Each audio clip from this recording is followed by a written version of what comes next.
Thank you to be here today. I want to remember you that the current session will be TLP-wide, and to present the session named Diamond is Analysis Best Friend, introducing the Diamond model for influence operation analysis. Let me to introduce Charity Wright from Recorded Future. Thank you. Thank you so much. Can you hear me okay? All right. I want to start with a quote that I really like from Dr. Ajit Maan. She wrote a book on narrative warfare, and she says, battles are won with kinetics, but wars are won with influence. And today we're going to talk about a very complex issue of disinformation, but I want to simplify the way we analyze it. So first of all, my name is Charity Wright. I'm a threat intelligence analyst at Recorded Future. In the past, I worked at US Army and National Security Agency.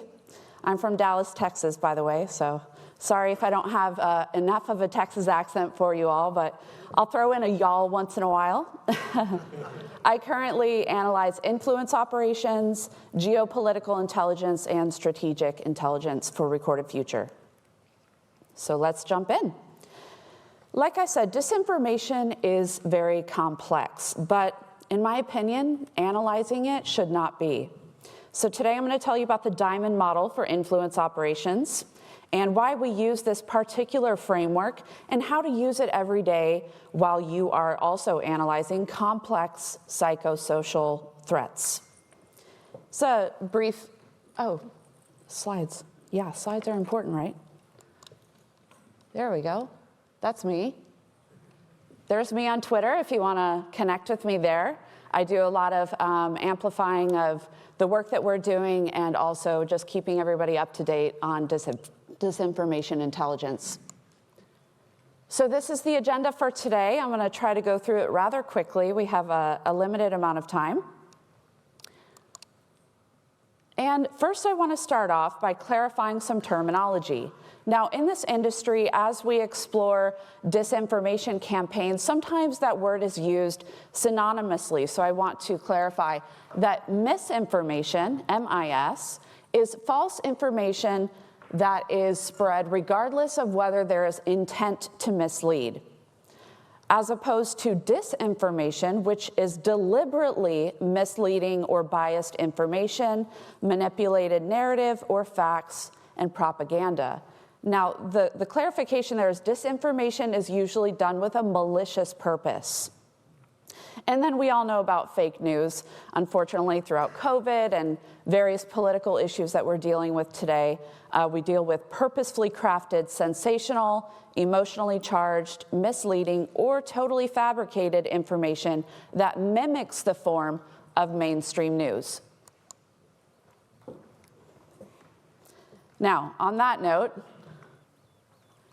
it can be pretty frustrating to see fake news spread on social media, and it's even more frustrating to try to change people's minds once they see that fake news. And the reason is, studies prove that people believe what they see the most often and what they see first. So in order to break that cycle and disrupt malign influencers, we must understand how they work. So what is influence operations? This is basically an umbrella term for many different types of information warfare. So we're talking about disinformation, propaganda, mass manipulation, etc. Influence operations is an organized attempt to achieve a specific effect among a target audience. So keep that in mind. We're talking about influencers and audiences. That will play into our Diamond model. And influence operations attempts to affect the decision-making, beliefs, and opinions of a target audience. Now, before we dig into the Diamond model, I want to kind of go over some of the ways that we've been doing it in the years past, and basically how I look through these things and determined we need something better. Malign influence operations are one of the top threats we face today. These operations can start wars, can disrupt democracies, create and inflame extremism, and destroy companies, actually. So we've been working hard on identifying, collecting, and analyzing foreign and domestic influence campaigns that pose a threat to various organizations around the world, both private sector and public. And as we've been developing our tradecraft around analyzing these campaigns, we have found that the existing frameworks are lacking in several areas. And in order to remedy this, we've developed a diamond model for influence campaign analysis. Now, previously, as you see on the slide here, only 3 parts of an influence campaign were being analyzed. There was the content, which is the media that's being produced. There was also the voice, which is the accounts that are involved, the tone that they use, the language and the wording, and even the narrative, which is a story. And then third, there's dissemination. And that's the technical ways in which the information is spread across platforms and media. Now, this is all a great starting point. As I mentioned, it's very complex. When you start digging in social media, it's just a mess. So this was a great starting point, but we find this to be too simplistic.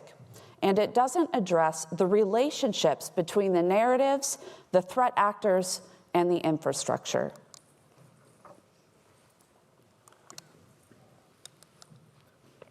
Okay, we'll start here. Some existing frameworks correlate to attack chains that we're probably familiar with from cyber intrusions. Now, on the left side is a very simple attack chain model. This one explains the process which threat actors conduct information warfare.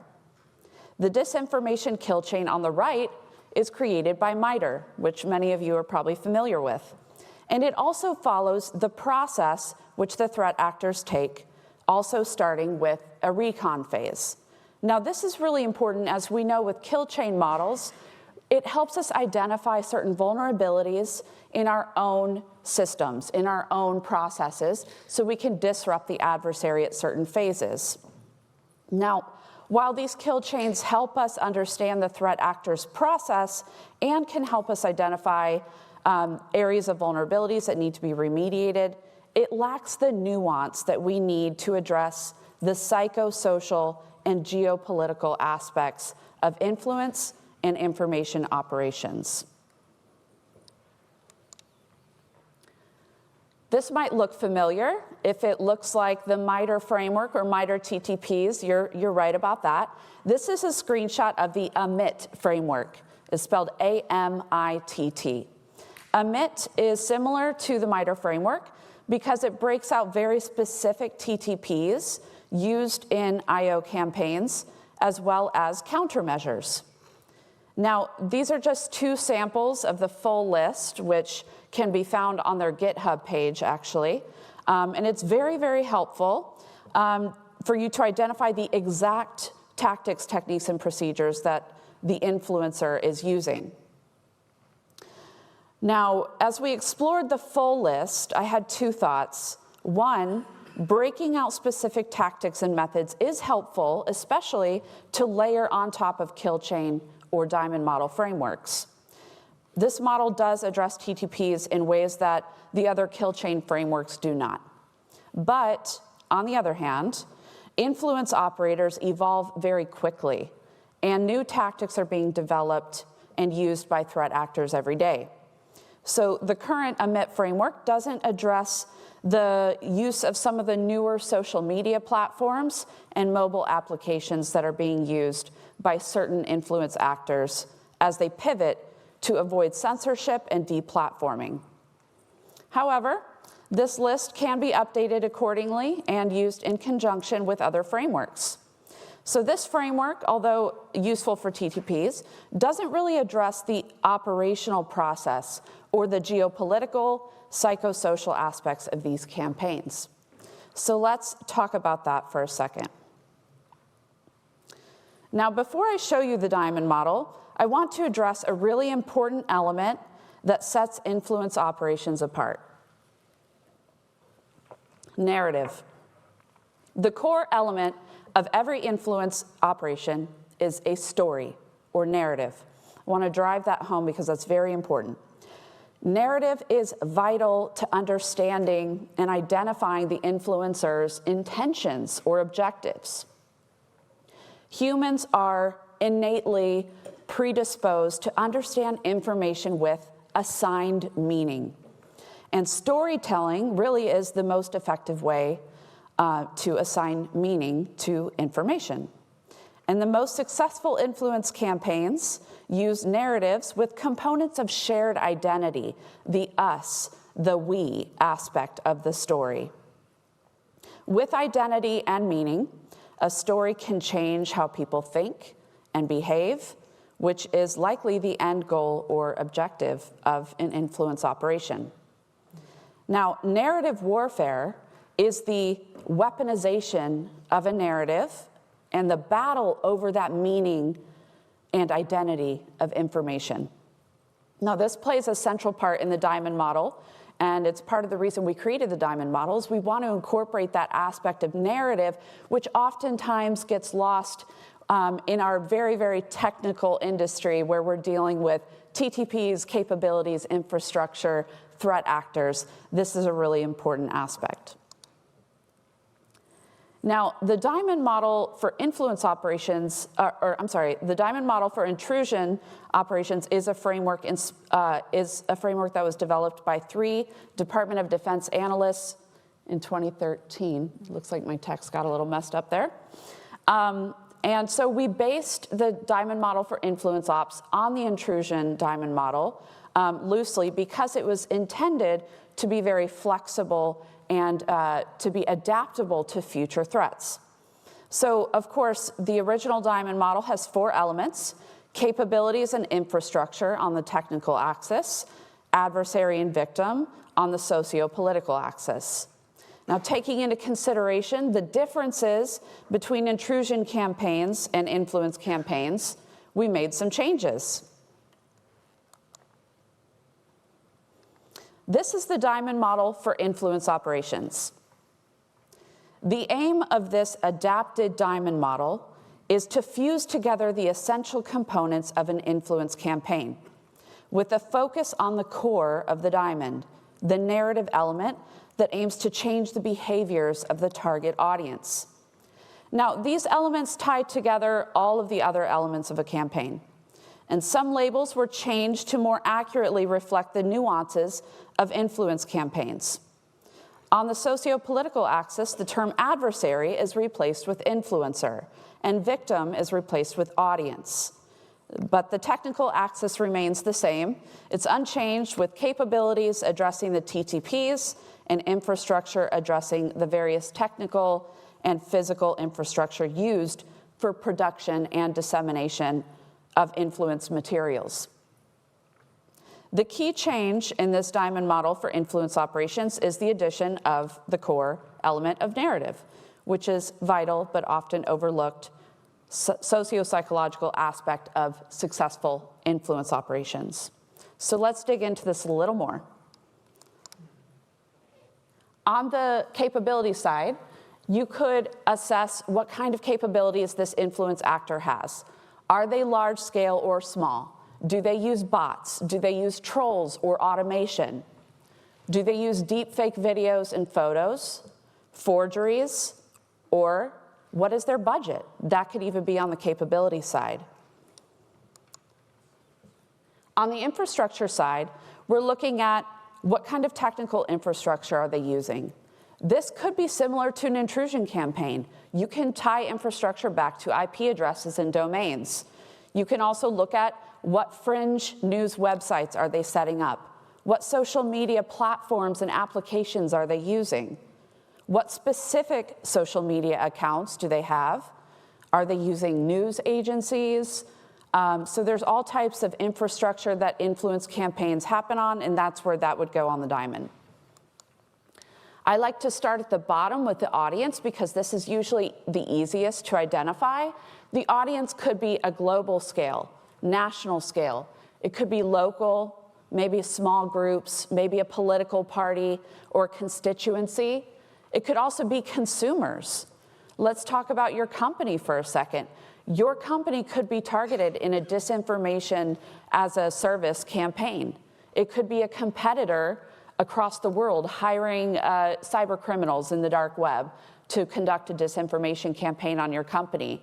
So it's important to understand that your audience could also be your consumers or your customers. And then, of course, at the top is the influencer.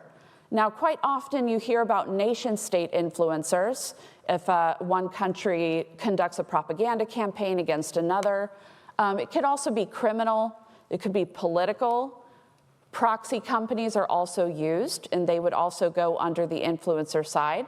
Let's say if a nation-state hires a proxy marketing company or a PR company, that would go under the influencer part.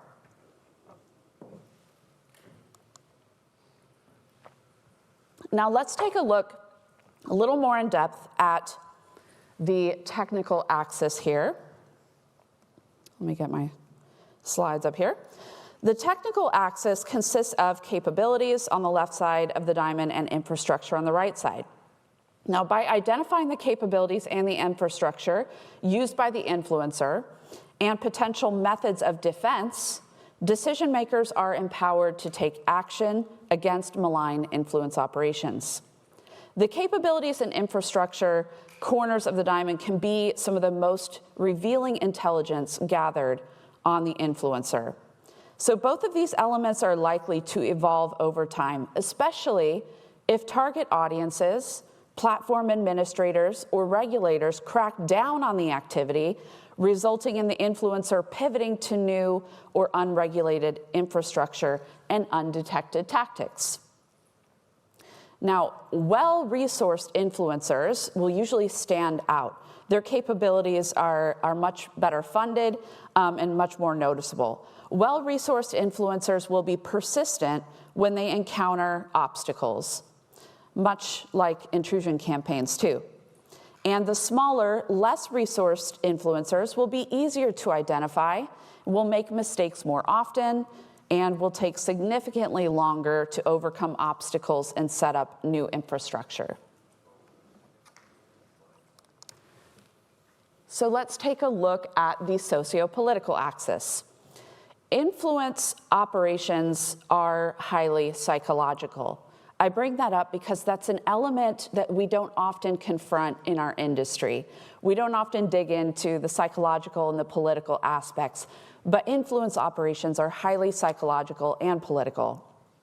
And I believe that the most important aspect in understanding an influence campaign is right here on this screen. The socio-political axis allows you to examine the relationship between the influencer and the audience. There's always a relationship between them, and it's often the influencer is trying to coerce the audience, sometimes convince them of something, maybe make the audience feel vulnerable or scared or over-emotional. That's when they can effectively influence the audience to take action. Now, whether that's voting a certain way, rioting, starting a war, or something as simple as influencing what someone purchases, the influencer wants control over the audience. And they work to build trust with the audience. They appeal to their morals, beliefs, and ethics, or lack thereof. So this is a couple of notes on how the relationship between the influencer and audience works. You can see here that they range from overt agents to outspoken politicians on the influencer side. Sometimes they're just low quality, inauthentic accounts. And then the narrative, notice the narrative is right in between, and it creates a story. It creates a bond between the influencer and the audience. The audience is obviously the intended target of the influence operations, and they can range in various sizes like we already discussed. And like I said, the most resourced influencers are often the most obvious. You'll see them either overtly or covertly using pretty large infrastructure.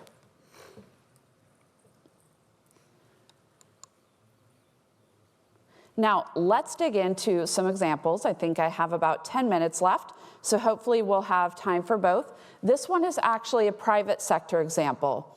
Let's use an example from a fictional auto manufacturer called Vera.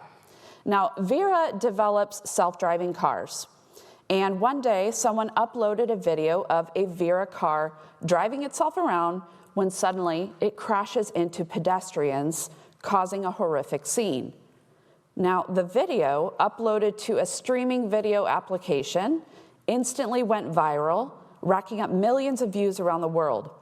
Social media accounts shared the video and also made hundreds of comments criticizing the Vera company.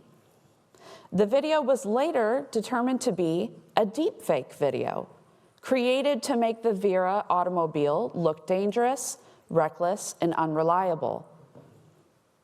By the time the video was proven to be fake, though, fringe news sites, like not mainstream news, but all the little news sites that look very suspicious, those ones had spread the news story, and they had picked up the story and ran it in Europe and the US. But by then, the company's stocks were tanked, causing grave damage to the company's reputation. Now, millions of people, especially in US and Europe, believed what they saw, that self-driving cars were dangerous killing machines that cannot be trusted. That was the narrative. During the investigation, Vera's CTI team discovered the following capabilities.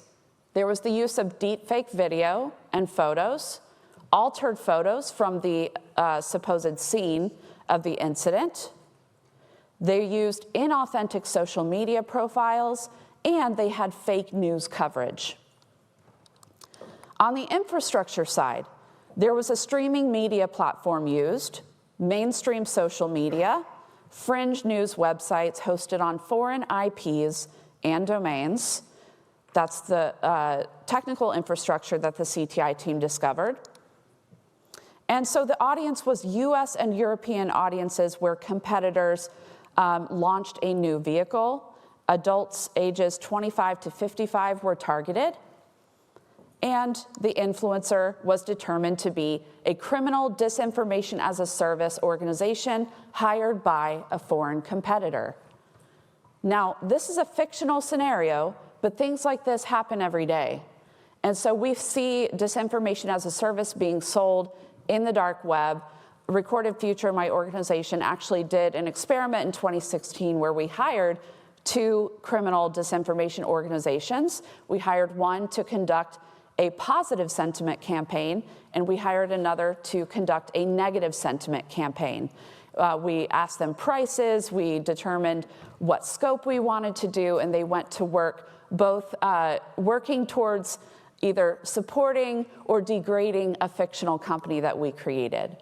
It was a phenomenal study, and it really showed us how they work, how they operate, and what they're really capable of. And you know what their first thing was that they went to was advertising on social media. So it's interesting how they work, interesting how you can break it out into the diamond model here, and in the middle for the narrative would be that narrative about self-driving cars are reckless and dangerous. So let's go to the next one. I have a few more minutes. This next one is a fictional state-sponsored campaign. Let me get my slides caught up here. Now, for this fictional state, nation state, we're going to call them Country H. So you can follow along with me. Country H is not fond of its neighbor, Country G. They often fight over territory and scarce resources in their area. Country H was discovered conducting political influence operations targeting a group of cultural minorities on the border of Country G. The cultural minority lives inside the border of Country G. So in this campaign, they attempted to convince the minority group that if they didn't vote for the pro-Country H candidate in the next election, the people would face grave consequences, intimidation and coercion. Now, Country H, they hope that if the right candidate is selected, that candidate will influence Country G's legislative body in a way that gives up territory to Country H. Now, when the threat intelligence analysts discovered this campaign, they started digging in. On the capabilities side, and notice that I'm using the emit framework here to list out the TTPs. That's an example of how you can layer one framework on top of the diamond model. These are 3 tactics that they discovered country H using. They used trolls to amplify and manipulate on social media. They also used a particular hashtag that appealed to that cultural minority. And they organized rallies and events in person. So keep this in mind, that the infrastructure and the capabilities are not always technical. Sometimes they're also physical. On the infrastructure side, they used inauthentic social media accounts, fringe social media that was used by the target audience. So we're not talking about Facebook, Twitter, all the big ones, even in your own country, whatever the most popular platform is. We're talking about a very specific fringe social media platform that was used by that cultural minority, a safe space, let's say. That's where they were targeted. And they also used a local town hall building to stage protests and demonstrations and to reach that target audience. Now, we know that the audience was country G's cultural minority, and we determined that the influencer was country H and their intelligence agency, as well as their police department that worked on the border. This right here is just an example, fictional example of a political, maybe politically motivated nation-state sponsored campaign, but you can think about a million scenarios in your head about politics in your own country, or perhaps internationally, how nation-states are launching campaigns against each other, of which our organization has a lot of great reports on our website if you ever want to check that out. Now, these are just 2 examples of both private and public sector and how you might be able to use the diamond model to analyze influence operations.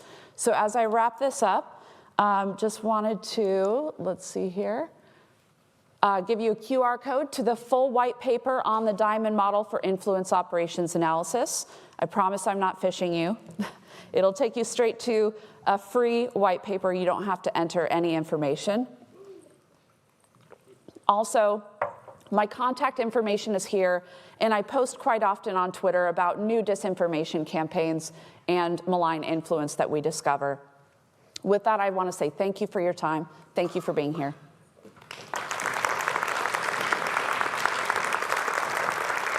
Thank you again, Charity. There is some question for Charity. I remember the microphone allocated, one in left and one in right side. Yeah, look at like. Don't be shy. No. Mm-hmm. Quiet group. Quite good. Awesome. So I want to thank you again, Thank Charity. you very much. An applause for her, please. Yes, thank you. So we have a 10-minute break right now. Next session will become in 10 minutes. Thank you.